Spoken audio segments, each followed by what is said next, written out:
Pemirsa Lampung TV. Kejaksaan Negeri, Kejari.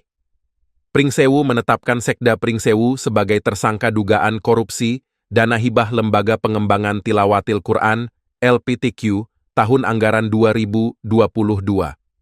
Penyidik menjebloskan tersangka ke Rutan Kota Agung, Kamis 30 Januari 2025. Keputusan tersebut diambil setelah penyidik memeriksa HI dalam kapasitasnya sebagai Ketua LPTQ, sekaligus Ketua Tim Anggaran Pemerintah Daerah, TAPD. HI menjadi tersangka setelah diperiksa sebagai saksi selama 2 jam, mulai pukul 9.30 sampai 11.30 WIB. Tersangka digiring menuju mobil tahanan memakai rompi merah. Ia masih menebar senyuman ketika keluar ruang pemeriksaan.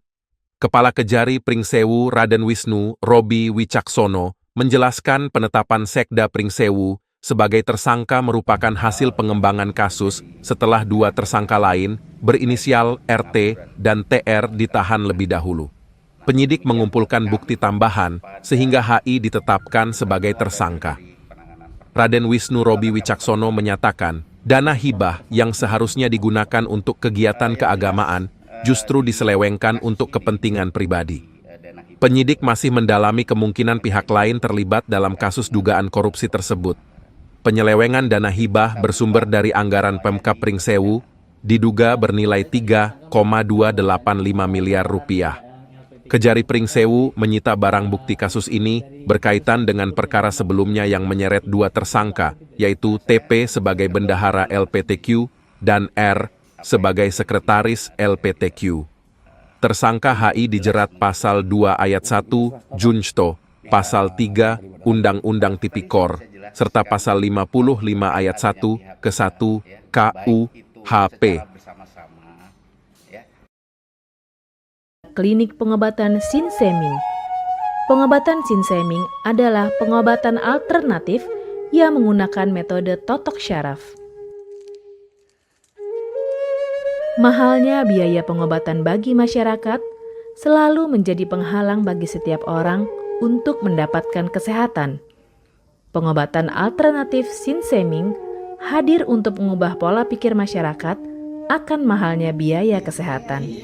Assalamualaikum warahmatullahi wabarakatuh. Perkenalkan, saya Sinseyin. Saya tenaga ahli di pengobatan totok saraf Sinseming. Bagi Anda yang punya keluhan berat maupun ringan, silahkan datang dan konsultasikan keluhan Anda. Pengobatan Sinseming, Jalan Pangeran Tirtayasa, Gang Salam nomor 3, depan Minimarket Fitrinov, Sukabumi, Bandar Lampung. Ya, jadi perlu kami sampaikan bahwa pada hari ini penyidik memanggil yang bersangkutan, saksi HI, diperiksa dalam kapasitas sebagai Ketua TAPD dan Ketua Umum LPTQ masa bakti 2020-2025. Jadi setelah hasil pemeriksaan, penyidik berpendapat dalam ekspos bahwa terhadap yang bersangkutan terdapat peran aktif di kedua jabatan tersebut, sehingga pada hari ini kami tingkatkan status yang bersangkutan menjadi dari saksi menjadi tersangka. Terus itu berapa lama diperiksanya, Pak? Panggilan tadi hadir pukul 9.30 sampai dengan 11.30, kemudian dilanjutkan dengan proses berikutnya. Terus barang bukti apa saja Pak yang berhasil diamankan dari Ketua LPTQ ini sendiri, Pak? Terkait barang bukti ini menjadi satu kesatuan dari perkara yang sebelumnya, jadi di perkara tersangka TP dan tersangka R. Seperti itu. Berarti udah ada 3 tersangka di kegiatan LPTQ ini sendiri, Pak? Ada 3 tersangka. Terus untuk pasal yang akan dijerat, Pak? Untuk pasal yang kami terapkan sama, yaitu pasal 2 ayat 1, pasal 3 junto Undang-Undang Tipikor junto pasal 55 ayat 1 ke 1 KUH pidana. Pian Agung melaporkan dari Pringsewu.